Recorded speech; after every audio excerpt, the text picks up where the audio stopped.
You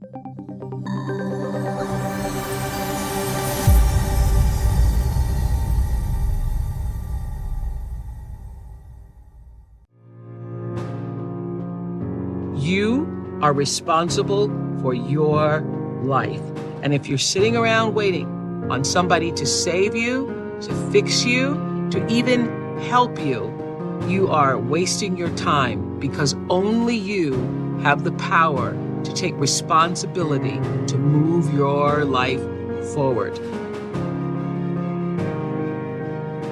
I always tell people the most valuable lesson I got from my mentor, Jim Rohn, was I asked my father, worked 2 jobs. We were always broke. We had no money for food. And we lived in a community we moved to, which was, I thought they were all rich and we were on the other side of the tracks. It was lower middle class, but compared to where we lived before, these people seem rich compared to us. And I just didn't understand it. And Jim said to me, Tony, it's not about the value of your soul. It's about the value of you in the marketplace. Mm-hmm. And your father's skills are not that valuable. Nobody is going to cry for you. They have their own tears.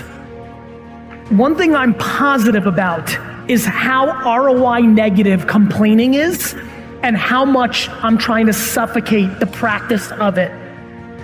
I really have been fascinated by people that have changed their mindset into understanding that everything that is not going well right now is their fault. It has been remarkably important to me in understanding that everything that I'm not happy about is on me.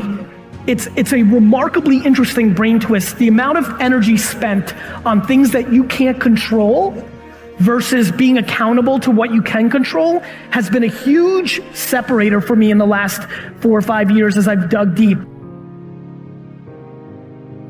No one's gonna do anything for you. Couple rules of being a real leader. You need to take responsibility for your own life.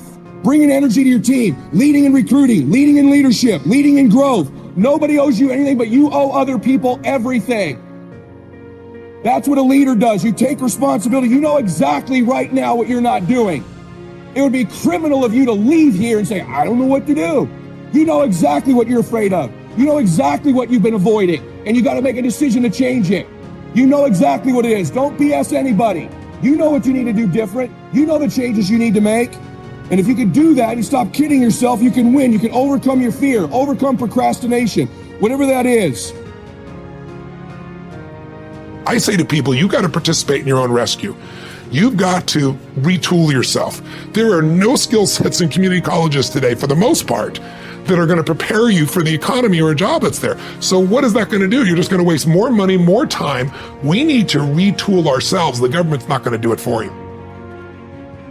Someone said we have 2 primary choices in life.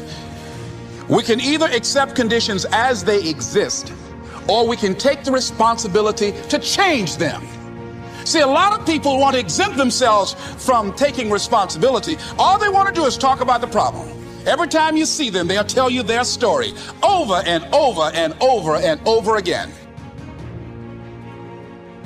And even when you're struggling, even when you're discouraged, and you feel like other people have given up on you, don't ever give up on yourself. You don't need a better economy. You don't need better seed and soil. In fact, when it comes to seed and soil and rain and sunshine and seasons and the miracle of life, that's all you got. Now, what if you blame this stuff? Then you're blaming all you got. The economy was messed up. Interest rates are messed up. I thought all this stuff was messed up. Then I found out that's not what was messed up. I was criticizing the only thing I had to work with. What was really messed up was my own personal philosophy. My own errors in judgment in my own personal philosophy brought me in 6 years to pennies in my pocket, nothing in the bank, and trying to explain why I wasn't doing well, living in America, 25-year-old American male, got a family, every reason to do well. Now, once I understood this, here's the formula for failure: errors in judgment, being lax about developing your own personal philosophy. I'm telling you, it's called accumulated disaster.